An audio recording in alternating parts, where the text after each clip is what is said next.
NEET छात्रा की संदिग्ध मौत के मामले में जिस तरीके से रोज नया मोड़ आ रहा है, रोज सवाल उठ रहे हैं कि आखिरकार चूक कहां हुई, जो संदिग्ध हालात में मौत हुई उसके लिए जिम्मेदार कौन है।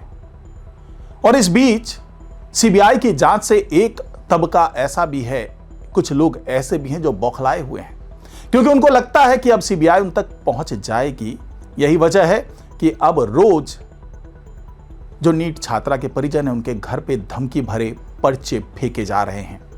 2 दिन पहले एक पर्चा फेंका गया था जिसमें कहा गया था कि ज्यादा मत बनो, उठवा लिए जाओगे, मार दिए जाओगे। अब दोबारा एक पर्चा फेंका गया, उसमें भी ऐसी ही धमकी दी गई है। उसमें कहा है कि नहीं मानोगे तो बेटी तो गई, अब बेटा भी जाएगा 2 दिन के अंदर में। तो ये धमकियां आखिरकार दे कौन रहा है, जबकि तमाम सुरक्षा व्यवस्था की गई, इसके बावजूद धमकी वाला पर्चा पहुंच रहा है। इस बीच सीबीआई ने वहां पहुंच करके पूरे मामले की जांच पड़ताल की है और जो छात्रा थी उसके भाई का फोन भी जब्त कर लिया है। एक दुकान से उन्हें यह फोन मिला है और जिस तरीके से जांच आगे बढ़ रही है उसे ऐसा लग रहा है कि बहुत जल्दी खुलासा हो जाएगा। लेकिन पप्पू यादव को सीबीआई की जांच पर भरोसा नहीं है। उन्होंने कुछ बड़े संगीन सवाल उठाए हैं और एक जांच कमेटी बनाने की मांग की है। साथ ही किन लोगों को अब जांच के दायरे में लाना चाहिए उसके बारे में भी बताया है। तो क्या है ये पूरा मामला, जानेंगे आज की इस रिपोर्ट में, तो इस रिपोर्ट को आखिर तक जरूर देखिएगा। नमस्कार, मैं हूं डॉक्टर सुरजीत सिंह और आप देख रहे हैं YBN बिहार झारखंड। अगर आपने अभी तक इसे सब्सक्राइब नहीं किया है तो सब्सक्राइब कर लीजिए और अगर आपको ये वीडियो अच्छा लगे तो लाइक कीजिए, शेयर कीजिए और कमेंट जरूर कीजिए। तो सीबीआई की जांच जैसे जैसे आगे बढ़ रही है, सीबीआई का दायरा जैसे जैसे पटना से लेकर के जहानाबाद तक फैल रहा है, वैसे वैसे कुछ लोग ऐसे हैं जिनको डर सताने लगा है। डर इस बात का कि कहीं उनकी पोल पट्टी खुल ना जाए, कहीं सीबीआई उनके गिरेबान तक ना पहुंच जाए। यही वजह है कि हर वो दांव आजमा रहे हैं लोग जिससे उन्हें लगता है कि शायद सीबीआई की जांच को रोक दिया जाएगा। धमकियां मिल रही है। नीट छात्रा के परिजन जहानाबाद में जहां वो रहते हैं दहशत में हैं। उनके घर की सुरक्षा के लिए चौकीदार की नियुक्ति कर दी गई, पुलिसकर्मी की नियुक्ति कर गई। इसके बावजूद, क्योंकि इससे पहले जो पर्चा मिला था उसमें भी साफ साफ यही कहा गया था कि ज्यादा बनो मत, नहीं तो मार दिए जाओगे, उठवा दिए जाओगे। इसके बाद पुलिस प्रशासन की जब संज्ञान में यह बात आई, उनके पास पर्चा पहुंचा, उसके बाद तमाम सुरक्षा व्यवस्था किए गए। लेकिन अब सोचिए कि वो कितना शातिर आदमी है जो इतनी व्यवस्था होने के बावजूद फिर से पर्चा फेंक जाता है और पर्चा में साफ साफ लिखा होता है कि नहीं मानोगे तो बेटी तो गई है, बेटा भी जाएगा 2 दिन में। इस तरह की धमकी देना, जबकि वो व्यक्ति जान रहा है कि पुलिस चौकन्नी है, सतर्क है और अब सीबीआई की जांच चल रही है, इसके बावजूद धमकी देना यही दिखाता है कि वो या तो पूरे जांच को प्रभावित करना चाहता है या फिर परिजनों को डराकर, धमकाकर कुछ ऐसी सच्चाई पर से पर्दा उठाने से मना कर रहा है जिसके उठने से उस व्यक्ति तक सीबीआई पहुंच सकती है। तो फिलहाल तो दहशत में है। इस बीच में सीबीआई पहुंचती है दूसरी बार जहानाबाद, और जो पिछली बार गई थी सीबीआई तो जो छात्रा का भाई था उससे जब उसका मोबाइल नंबर मांगा गया, मोबाइल फोन मांगा गया, तो उसने बहाना बना दिया या फिर सच्चाई रही होगी या जो भी रहा होगा कि भाई वो फोन तो मखदूमपुर में मैंने दिया हुआ है ठीक कराने के लिए, मरम्मत कराने के लिए। तो सीबीआई ने उसकी बात पे भरोसा किया। लेकिन दूसरी बार जैसे सीबीआई पहुंची वहां पर और उस फोन को ट्रेस करना शुरू किया तो वो फोन एक पान की गुमटी से मिला और पान की गुमटी का जो मालिक है वो ये कहता है कि 15 मिनट पहले ही एक छोटू नाम के लड़के ने मुझे ये फोन ला करके दिया है।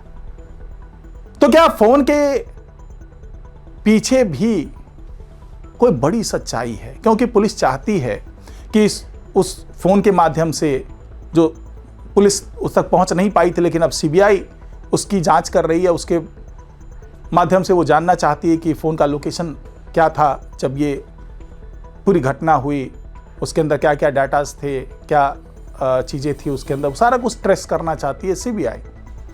और जल्दी ही उसकी जांच की जाएगी, उसके रिकॉर्ड निकाले जाएंगे, उसके डाटा को खंगाला जाएगा। अगर कोई डिलीट भी कर दिया गया है डाटा तो वो भी निकाला जाएगा।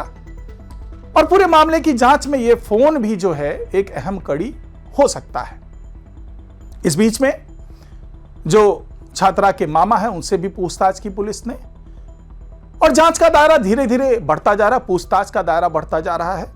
सही दिशा में जांच आगे बढ़ती नजर आ रही है, और जो छात्रा के परिजन हैं उनको भी यह भरोसा होने लगा है कि जांच सही दिशा में चल रही है और अब कुछ उन्हें इंसाफ मिलने की उम्मीद लग रही है। लेकिन इस बीच में पप्पू यादव ने एक बड़ी बात कह दी, साफ साफ कह दिया कि उनको इस जांच पर भरोसा नहीं है, और ये जांच तभी सही हो पाएगी जब सुप्रीम कोर्ट या हाई कोर्ट का कोई जज जो है उसके अगुवाई में कोई जांच कमेटी बनाई जाए।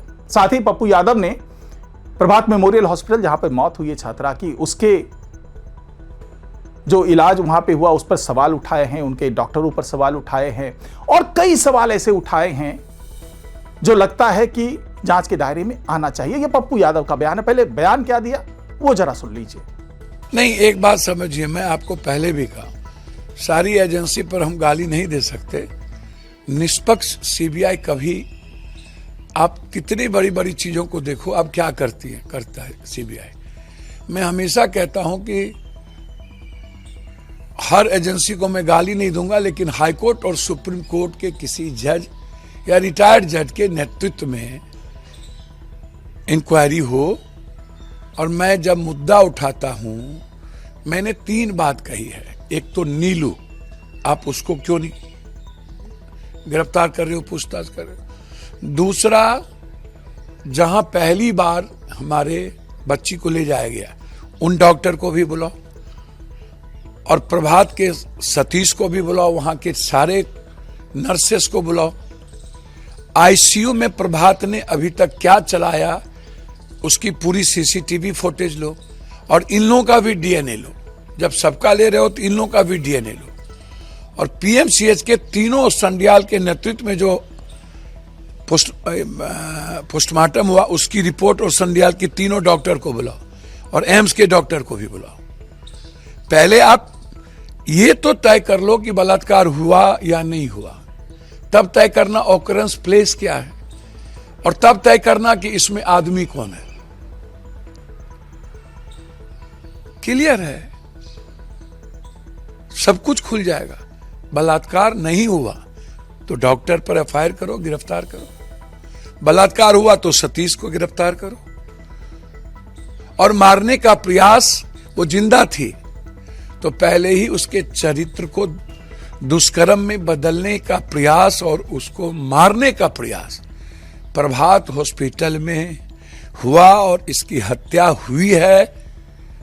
ये अपने नहीं मरी है, यदि मरी भी होगी तो वो जिंदा थी, वो अपनी बात कह सकती थी, तो बाद में उन्हें डोज दे दे मारा गया। आईसीयू का फुटेज निकालो, और मैं उम्मीद करता हूं कि सीबीआई निष्पक्ष जांच करेगी, लेकिन ऐसी आशा करता हूं कि इसमें कोर्ट को सो मोटो नोटिस लेना चाहिए। तो ये बयान है पप्पू यादव का जो आपने सुना और समझा कि पप्पू यादव क्यों चाहते हैं कि इसकी जांच सीबीआई बहुत निष्पक्ष तरीके से नहीं कर पाएगी, और पप्पू यादव किन किन लोगों को इस जांच के दायरे में लाना चाहते हैं। यानी कि पप्पू यादव साफ साफ संकेत दे रहे हैं कि ये जो भी जांच हो रही है वो लीपापोती करने की कोशिश है, पूरे मामले को दबाने की कोशिश है, और अगर इसको सही डायरेक्शन में जांच को आगे बढ़ाना है तो जो मैं कह रहा हूं उसको अमल में लाया जाना चाहिए। हालांकि सीबीआई लगातार पूछताछ कर रही है, पुलिस से भी पूछताछ कर रही है, पुलिस के आला अधिकारियों से भी बातचीत कर रही है, परिजनों से भी बातचीत कर रही है, फॉरेंसिक लैब के जो भी रिपोर्ट्स हैं उसकी जांच पड़ताल कर रही है, और पुलिस से ये भी उसने पूछताछ शुरू कर दी है कि आखिरकार पोस्टमार्टम रिपोर्ट आने से पहले ही क्यों ये साबित करने की कोशिश की गई कि ये आत्महत्या का मामला है और लड़की के साथ कुछ भी गलत नहीं हुआ। क्या किसी का दबाव था, क्या कोई व्यक्ति ऐसा है जो पूरे मामले को दबाना चाह रहा है? आखिरकार वजह क्या थी कि स्थानीय पुलिस ने जल्दबाजी में ऐसा बयान दिया? क्या यह केवल लापरवाही है या सुनियोजित साजिश के तहत ऐसा कुछ पुलिस कर रही थी? यानी कि इसके पीछे एक बड़ा खेल है जिसको दबाने की कोशिश पुलिस कर रही है। और भी कई ऐसे पहलू हैं, जैसे मनीष जो मालिक है, शंभू गर्ल्स हॉस्टल का संचालक है, उससे पूछताछ क्यों नहीं की गई? उसके वार्डन से पूछताछ क्यों नहीं की गई? वहां की संचालिका से बातचीत क्यों नहीं की गई? क्यों प्रभात मेमोरियल के हॉस्पिटल, जो प्रभात मेमोरियल हॉस्पिटल है, उसके डॉक्टर्स से क्यों नहीं पूछताछ की गई? ये तमाम वो सवाल हैं जो सीबीआई भी पूछताछ कर रही है और पप्पू यादव भी संकेतों में कुछ इसी तरह की बात करते हुए नजर भी आ रहे हैं। तो सीबीआई जानना चाह रही है कि आखिरकार इसके पीछे कौन है, और जिस तरीके से धमकी मिल रही है छात्रा के परिजनों को, वो भी एक बहुत ही गंभीर संकेत दे रहा है कि क्यों इस पूरे मामले को दबाने की कोशिश हो रही है। हालांकि रोज नए नए खुलासे हो रहे हैं और हर खुलासे को आप तक, यानी कि जो YBN बिहार झारखंड है, वो पहुंचाने की कोशिश करेगा। रोज आपको अपडेट मिलेगा और आप जान पाएंगे कि आखिरकार नीट छात्रा की जो संदिग्ध हालात में मौत हुई है उसकी जांच में कहां तक सीबीआई पहुंच पाई है और कहां पर लापरवाही हो रही है और किस तरीके से इस पूरे मामले को आगे बढ़ाया जाएगा। फिलहाल आज की रिपोर्ट में इतना ही। नमस्कार।